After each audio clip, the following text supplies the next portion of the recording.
नमस्कार। आजिर कहानीर शीर्षक होची पवनपुत्र हनुमान को रास्ता रोकिथिले जड़े शिव भक्त।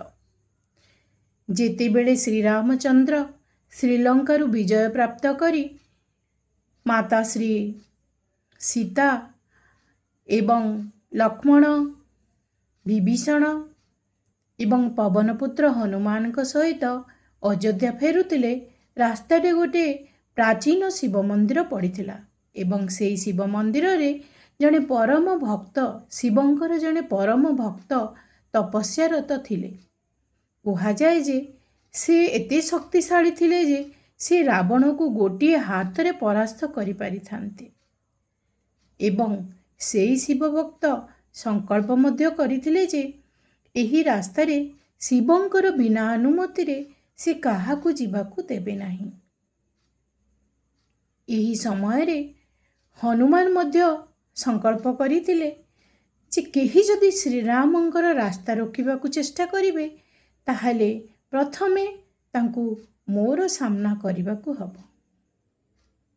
ठीक यही समय रे हनुमान जेतेबेले जाई से शिव भक्तन को अनुरोध करिथिले जे आमको रास्ता छाड़ी दियंतु, आमको अयोध्या जिबार अछि।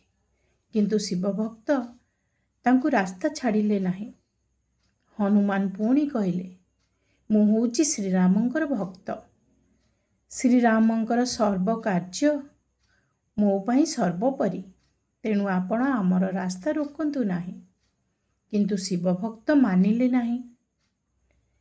एही समय उभयंक मध्यरे घमाघोट युद्ध आरंभ हैला। हनुमान तांकर गदा चलैथिले एवं शिव भक्त तांकर दिव्य शक्ति प्रयोग करी युद्ध आरंभ करिथिले।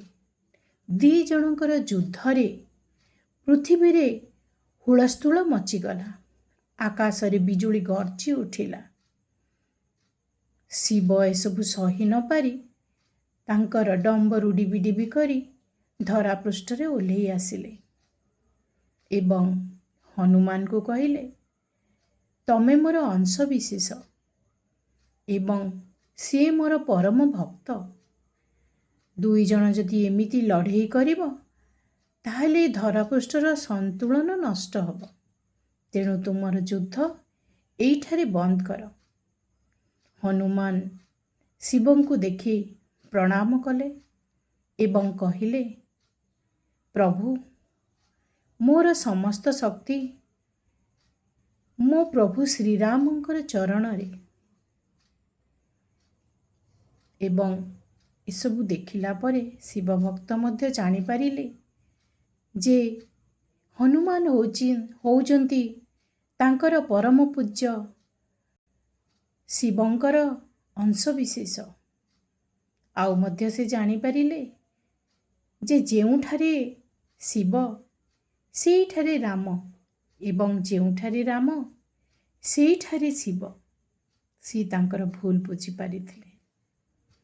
एई कहानीटी मनगढ़ा नुहे, पुराणरू आनीत। आपण मानकु जदि भल लागि थाए ताले निश्चय गोटे कमेंट देबे। नमस्कार।